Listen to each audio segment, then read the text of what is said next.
on Radio Row. Our friends at Bud Light sent us out here, and now we get to hang out with some of the true talent from ESPN.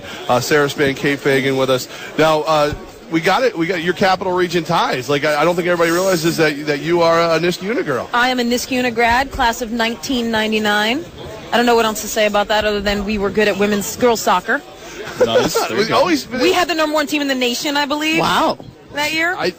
I graduated in '94. I'm way older, and I was South Colony. See, my dad ran the school bus garage, Wait, South Colony? You just went to Colony High? Yeah, but see that we were okay calling it South Colony back then. Like now, it's Shakers used to be North Colony. It was North Colony and South. Okay, so but for some reason now you're not allowed to say South. Like it's like it's wrong or something. Right, because even when I was growing up, it was Colony High School. Right, but we always call it South.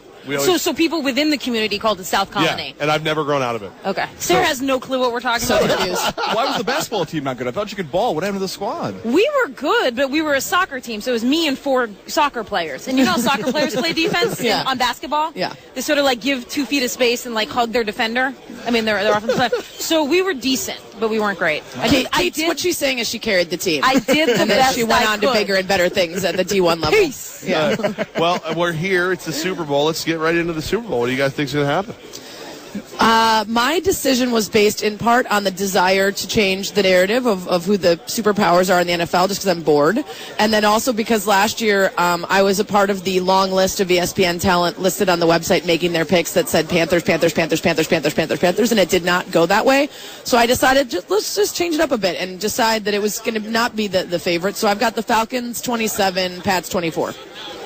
All right. You guys want my pick, or you guys? Have you already allowed your audience to know your pick? It's pretty clear what I'm going to do. I hate the Patriots, but I'm going to pick the Patriots. But it's funny because last year I was here with my co-host, and he was picking in the dunk contest.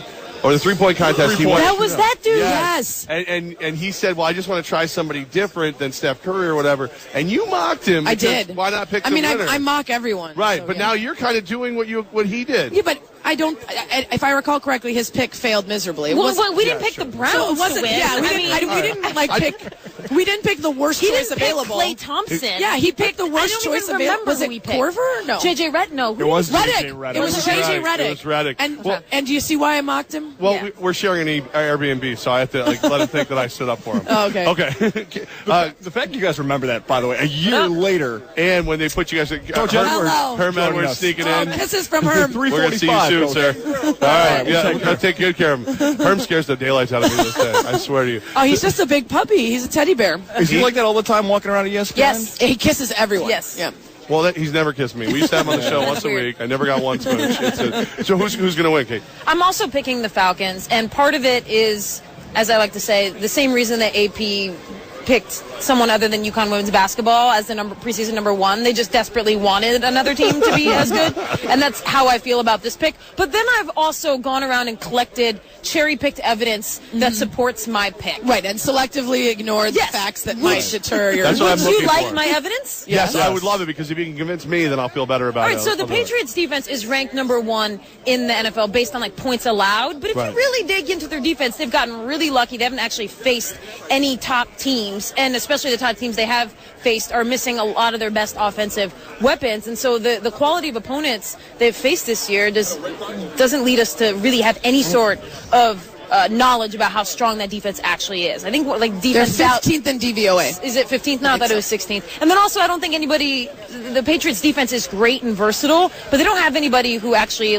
gets up and matches up with Julio Jones. And so I can see him going for 200 yards. These are my cherry-picked reasons why I think Matt Ryan and Julio Jones will combine for 3 TDs and just run over that Patriots defense. And then, like Bob Ryan says on Around the Horn, that defense is untested, it's overrated, and that's what I'm going with. I mean, you're not going to pick against Bob Ryan. No, Around the Horn, last time we had you on our show, we were talking about the secrets of Around the Horn. Yeah. Is this tape? And I accidentally revealed that I didn't win, and I was like, oh, I'm supposed to keep the suspense up. Oh, no, it hasn't aired yet. I was under the impression you did win, because you got to the final. Yeah, I got to the final. But you didn't say who won, so she didn't give it all away. I didn't give it all away. Kate, are there any other secrets about Around the Horn that we need to know? What are the secrets? All I told them is that we tape early. Occasionally, witty things are told to us. Oh, you guys have ghostwriters. But I almost never, one of the producers will come up with something super witty because they don't have to be in the moment of the show and thinking about their answer. And so someone else says something and they got like a witty retort for it. And they'll like put it in your ear like 6 in one, half dozen in the other. Whatever it is. And I usually don't say it because I'm not nimble enough to rearrange my whole answer to incorporate their witty aside. But I bet, do you use them? I've used it, I think, once, but I have, for whatever reason, the studio I'm in is really weird. So if there's more than one voice at once, I can't understand anything. And if there's any music. So if you ever see me looking glassy-eyed at the beginning or end of a segment, it's because there's music in the background and I'm like trying to understand. And it actually bit me in the butt because they came to me really quickly at the end after the horn once and asked me about a touchy topic. And I just stared blankly at the screen and then they went to break. And I was like, oh, did you guys just go to me? He's like, yeah. And then, no joke, another radio station is now on attack against me for not responding to the question because they thought I chickened out of answering this topic. And I can't say, well, here's the thing. My headphones are weird, and so because then they're just going to think it's a made-up excuse. Right, and I'm like, quit attacking me. Like, look at my blank face. Did it look like he even knew that they were coming to me? I just stared at the screen like an idiot. I would have at least said, oh, no time for this if I was going to chicken out of it. Whatever. That's a secret of behind the scenes. Half the time, I can't even hear it, and I'm still winning the show.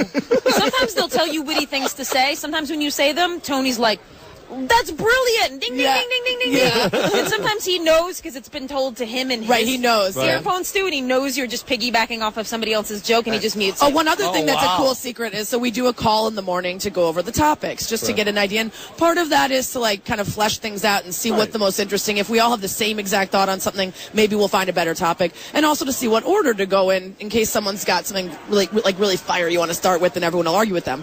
So if you try to steal somebody's thought from the call and use it, Tony's listening to the call in the morning. So he knows if somebody's like, wait, that's good information that Bob Ryan used this morning on the call, and now you've usurped it. And so I think he's aware of so everybody kind of knows if you're on the call, that's your information. And if you also like that information, you have to find a new way to spin it. You can't come with the stuff that somebody introduced in the call and steal it as your own. Because sometimes it's about who was allowed to go first on the call. Exactly. And then they put the rubber stamp on Bob Ryan's going to use the Patriots' weakness of schedule as his argument. So if that's my argument, but if I went first on the call just by chance, it would have been then yours. That's my argument. And if he tried to use it on the show, it's just a faux pas. It's like whoever said something first, that's their thought. You can't. And you can build on it, and then you own but you can't just. If you get to the showdown and the person who was eliminated said the smart thing, then it's free game. Then you can steal it. Yes. Sarah's Fagan with us right now. PR people are going to pull us aside because we know too much now about Around the Horn. Did you guys think we would go this in-depth about Around the Horn? You're like, it's not that exciting. I don't know why you're you have talking. no idea. Goz loves this stuff. Goz lives for I also love Kate's style. I got to be honest. The sweater's Thank awesome. I think you have the best sneaker game at ESPN. Yes, obviously. Look at Those are fire. No way! I got you Jordan Look at ones those on. Jordans. That's funny. I goodness. almost wore the same exact outfit as Sarah. So Did you? Yeah, What about my shoe game? Oh yes. And I can't do that. She's put her leg up to the ceiling of the George R. Brown do building. you take pride in that? Is there someone at ESPN that's competing against you for a better sneaker game? Michael trying. Smith. I And now that he has his own show, I think his resources that it might be applied to his sneaker game are a little higher than mine. his salary? Yeah. I was going to say Resources. Yesterday, Jamal was on Jesus and Mero, which do you guys watch on Viceland? It's the best show. No. Oh, you guys got to add it. It's so good. But my husband's at home watching, and he's like, Jamal has a Maserati? He's like, get with your agent. And I'm like, I don't have the 6 yet. I'm working on it. You guys have you're on everything. You're every podcast, every TV show, every We're radio getting show. there. We're halfway to Maserati. Yes. Is there quarter of a the show way. you guys don't do? Let's see. Is that rhetorical? No, Yeah, let's name all of them. That'd be great radio. it would be the rest of the show. We'd be like, all right, everybody, we'll see you back in Albany. Thank you. We're on our way. Go Patriots. Sarah Spain, Kate Fagan with us, parts of Trifecta, numerous podcasts, every show where you have to have a quick thinking talking head. You guys are on all of it. And so we broke down the Super Bowl. What's been the craziest thing you guys have seen so far this week? Because you guys are veterans of this craziness. I just got here last night. You just got here? Yes. How'd you work that one out? Well, because I'm only doing radio from here. Oh, okay. I used to come down and write all week and be just scrambling around, but now I'm lucky and I get to come in and do radio. Just doing Izzy in Spain and Trifecta, not doing a lot of the other writing and stuff. Last night, Nothing too crazy. Dwayne Wade was at the party, and I completely forgot the Bulls are in town to play. So I was like, wow, that was like he's just flying in for a quick vacay. But yeah, I mean, just the usual. Super Bowl parties are always weird because it's just like people that you didn't know knew each other, hanging out together. And what about you guys? You've been camped here all week. What's his name? Kel Mitchell. Actually, Keenan and Kel. I just had Eddie. Keenan Thompson on my podcast this week to talk about. He's a huge Falcons fan. Really? And it was funny because everybody afterwards was like, "Why didn't you talk about Good Burger and whatever else?" I'm like, that wasn't I didn't watch the show. And then when I saw Kel here and everyone went nuts, I'm like, I really missed like a cultural zeitgeist. We asked him. He thinks the revival might be coming soon, Keenan. Really? And Kel. Yeah, there was some tension between them at one point. There was a TMZ video of Kel saying he felt like Keenan had disrespected him. So I don't know if that beef has been cleared up. But when you're the guy who can never leave Saturday Night Live, I think you go back and make amends just to try and get out at some point. No, he loves it. That's what I asked him. I'm like, how can you do 14 seasons of something that everyone else says is like the biggest grind and they need out? And he's like, I can't think of anything better than what I do. Really? Like, he loves it so much. Yeah, we talked to DeMaurice Smith, and that was the only like takeaway he had from media night. I took a picture with Eddie from and what about Thursday Night Football? And then he just ran away.